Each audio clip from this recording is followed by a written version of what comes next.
ಸ್ನೇಹಿತರೆ ನಮಸ್ಕಾರ. ನಾನು ನಿಮ್ಮ ರಾಕೇಶ್ ಅರುಂಡಿ. ಸದ್ಯ ಕರ್ನಾಟಕ BJP ಪಕ್ಷದೊಳಗಿನ ಭಿನ್ನಾಭಿಪ್ರಾಯಗಳನ್ನು ನೋಡ್ತಾ ಇದ್ದರೆ ರಾತ್ರೋರಾತ್ರಿ ಏನು ಬೇಕಾದರೂ ಆಗಬಹುದು. ದಕ್ಷಿಣ ಕರ್ನಾಟಕದಲ್ಲಿ ಒಂದು ಕಡೆ ಕೇಸರಿ ಕಮಲವನ್ನು ಅಳಿಸಿ ಕೇಂದ್ರ ಮಟ್ಟದಲ್ಲಿ ಸದ್ದು ಮಾಡಿದಂಥ BJP ಪಕ್ಷದ ರಾಜಕೀಯ ಭವಿಷ್ಯವೇ ಡೋಲಾಯಮಾನವಾಗ್ತಾ ಇದೆ. ಒಂದು ಕಡೆ ಬಣಬಡಿದಾಟ, ಕುರ್ಚಿಗಾಗಿ ಕಾದಾಟ, ಸ್ಥಾನಮಾನಗಳ ಸ್ವಪ್ರತಿಷ್ಠೆ, ಹೀಗೆ ಒಂದೆರಡಲ್ಲ. ವಿರೋಧ ಪಕ್ಷದಲ್ಲಿದ್ದರೂ ಕೂಡ ಒಂದೇ ಮನೆಯವರೇ ವಿರೋಧಿಗಳಂತೆ ಕಿತ್ತಾಡ್ತಾ ಇರೋದು. ಒಂದು ಕಡೆ ಸಣ್ಣವನಿಗೆ ದೊಡ್ಡ ಸ್ಥಾನವನ್ನು ಕೊಟ್ಟು ಯಜಮಾನಿಕೆ ಮಾಡೋಕ್ಕೆ ಬಿಟ್ಟಿದ್ದೀರಿ ಅಂತ ಹೇಳಿ ಒಂದು ಬಣದ ಆಕ್ರೋಶ ಶುರುವಾಗಿಬಿಟ್ರೆ, ಅದಕ್ಕಾಗಿ ಯತ್ನಾಳ್ ನಾನು BJP ರಾಜ್ಯಾಧ್ಯಕ್ಷನಾಗೋಕ್ಕೆ ಸಿದ್ಧನಿದ್ದೀನಿ ಅಂತ ಪಟ್ಟು ಕೂಡ ಹಿಡಿದೇ ಬಿಟ್ಟಿದ್ದಾರೆ. ನಿಮ್ಮ ನೋವು ಏನೇ ಇರಲಿ ನಮ್ಮ ಬಳಿ ತಿಳಿಸಿ ಅಂತ ಈಗಾಗಲೇ ಯತ್ನಾಳ್ಗೆ ಕೇಂದ್ರ ಹೈಕಮಾಂಡ್ ಕಿವಿ ಮಾತು ಹೇಳಿ ಕಳಿಸಿತ್ತು. ಆದರೆ ಇವರು ಮಾತ್ರ ನಾನು ಯಾರಿಗೂ ಜಗ್ಗೋ ಮಗಾನೇ ಅಲ್ಲ ಅಂತ ಹೇಳಿ ಯತ್ನಾಳ್ ಪದೇ ಪದೇ ರೊಚ್ಚಿಗೆ ಹೇಳ್ತಾ ಇದ್ದಾರೆ. ಈ ಎಲ್ಲ ಕಾದಾಟಗಳನ್ನು ನೋಡ್ತಾ ಇದ್ದರೆ ಎಲ್ಲಿ ಯತ್ನಾಳ್ ಅವರೇ ಮುಂದಿನ ರಾಜ್ಯಾಧ್ಯಕ್ಷರಾಗ್ತಾರನೋ ಅನ್ನಿಸ್ತಾ ಇದೆ.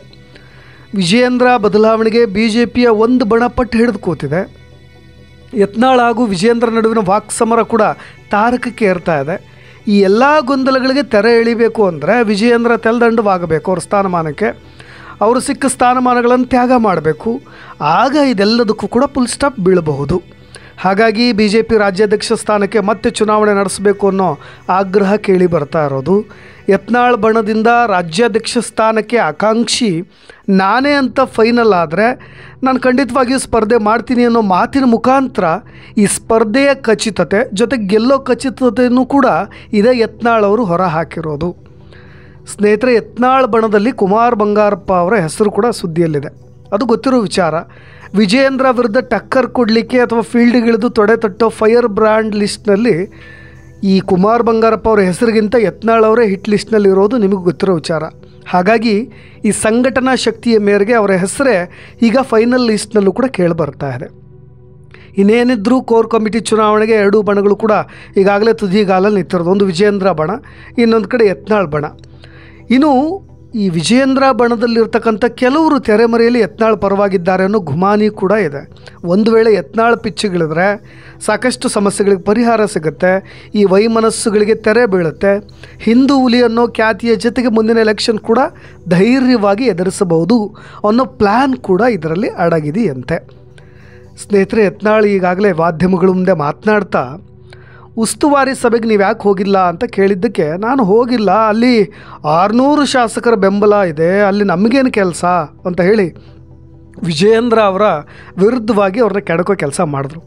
ವಿಜಯೇಂದ್ರ ಅವರಿಗೆ 600 ಶಾಸಕರು, 1500 ಸಂಸದರು, 2000 MLCಗಳ ಬೆಂಬಲ ಇದೆ ಅಂಥೇಳಿ ವ್ಯಂಗ್ಯವನ್ನು ಹಾಡಿದ್ರು.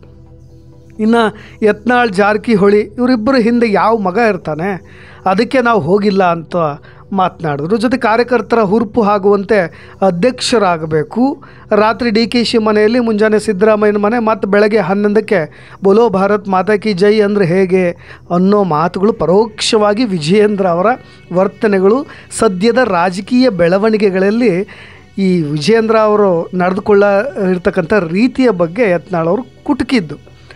ಇನ್ನೂ ದೊಡ್ಡ ಟ್ವಿಸ್ಟ್ ಅಂದರೆ ಇಲ್ಲಿ ನೀವು ಇದನ್ನು ಕೂಡ ಗಮನಿಸಬೇಕಾಗತ್ತೆ ಸ್ನೇಹಿತರೆ. ಈಗಾಗಲೇ ಶ್ರೀರಾಮುಲು ಅವರಿಗೆ ರಾಧಾ ಮೋಹನ್ ದಾಸ್ ಅವರು ಇತ್ತೀಚಿನ ಸಭೆಯಲ್ಲಿ ಮಾಡಿದಂಥ ಅವಮಾನ ನಿಮಗೆಲ್ಲ ಗೊತ್ತಿರುವಂತೆ, ಸಂಡೂರು ಕ್ಷೇತ್ರದಲ್ಲಿ ಇದೇ ಬಂಗಾರು ಹನುಮಂತು ಅವರು ಸೋಲಿಕ್ಕೆ ಪ್ರಮುಖವಾದಂಥ ಕಾರಣ ಇದೇ ಶ್ರೀರಾಮುಲು ಅವರು ಅನ್ನೋದನ್ನು ಎಲ್ಲೋ ರಾಧಾ ಮೋಹನ್ ದಾಸ್ ಅವರಿಗೆ ಇದೇ ಜನಾರ್ದನ್ ರೆಡ್ಡಿ ಅವರು ತಿವಿದು ಹೇಳಿದ್ದಾರೆ, ಪಿನ್ನಿಟ್ಟಿದ್ದಾರೆ, ಚಾಡಿ ಹೇಳಿದ್ದಾರೆ ಅನ್ನೋ ವಿಷಯವಾಗಿ ಶ್ರೀರಾಮುಲು ಅವರು ತುಂಬ ನೊಂದ್ಕೊಂಡಿದ್ದರು.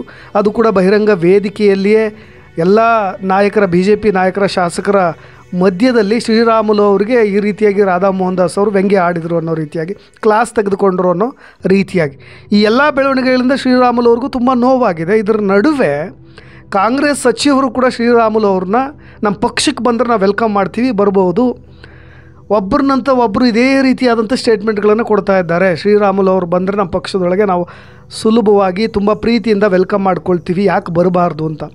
BJP ಪಕ್ಷದೊಳಗಿನ ಆಂತರಿಕ ಭಿನ್ನಾಭಿಪ್ರಾಯಗಳು ಒಂದು ಕಡೆ, ಶ್ರೀರಾಮುಲು ಅವರಿಗೆ ಒಂದು ಒಳ್ಳೆಯ ಸ್ಥಾನಮಾನಗಳು ಸಿಕ್ಕರೆ ಅವ್ರು ಕಾಂಗ್ರೆಸ್ಸಿಗೆ ಬಂದರೂ ಅಚ್ಚರಿ ಇಲ್ಲ, ಯಾಕೆಂದರೆ ಆ ಥರದ ಬೆಳವಣಿಗೆಗಳು ಕೂಡ ಈಗ ನಡೀತಾ ಇದ್ದಾವೆ.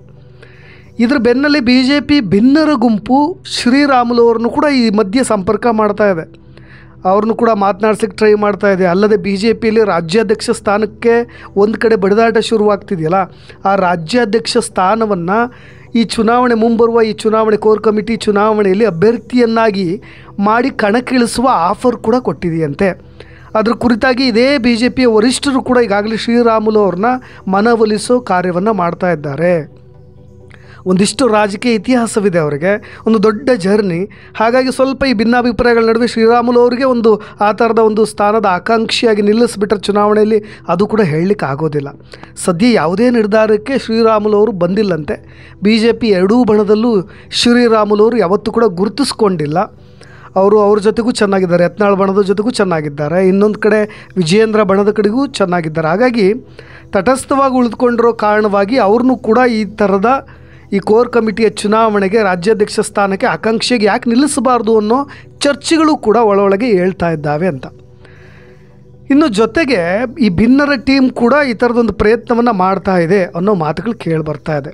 ನಾವು ಇದನ್ನು ಸೂಕ್ಷ್ಮವಾಗಿ ಗಮನಿಸೋದಾದರೆ ಸ್ನೇಹಿತರೆ, ಇದೇ ರಾಜ್ಯದಲ್ಲಿ ಈ ಮಟ್ಟಿಗಿನ ಭಿನ್ನಾಭಿಪ್ರಾಯಗಳು ಈ ಹಿಂದೆಯೂ ಕೂಡ ಎಲ್ಲೂ ಕೂಡ ನಡೆದಿರಲಿಲ್ಲ. ಆದರೆ ಈ ಸಲ ಮಾತ್ರ ವಿರೋಧ ಪಕ್ಷದವರು ಸಾಲು ಸಾಲು ಹಗರಣಗಳು, ಬಹಳಷ್ಟು ವಿವಾದಗಳು, ಎಲ್ಲದರಿಂದ ಕಾಂಟ್ರವರ್ಸಿಗಳಿಂದ ಗುರುತಿಸ್ಕೊಳ್ತಾ ಇರ್ತಕ್ಕಂಥ ಕಾಂಗ್ರೆಸ್ ಪಕ್ಷವನ್ನು ಹತ್ತಿಕ್ಕಲಿಕ್ಕೆ, ಜೊತೆಗೆ ಅದರ ವಿರುದ್ಧ ಹೋರಾಡಲಿಕ್ಕೆ ಪ್ರಯತ್ನ ಪಡಬೇಕಾದಂಥ ಬಿ ಜೆ ಪಿ ಸೈಲೆಂಟ್ ಆಗಿಬಿಟ್ಟಿದೆ.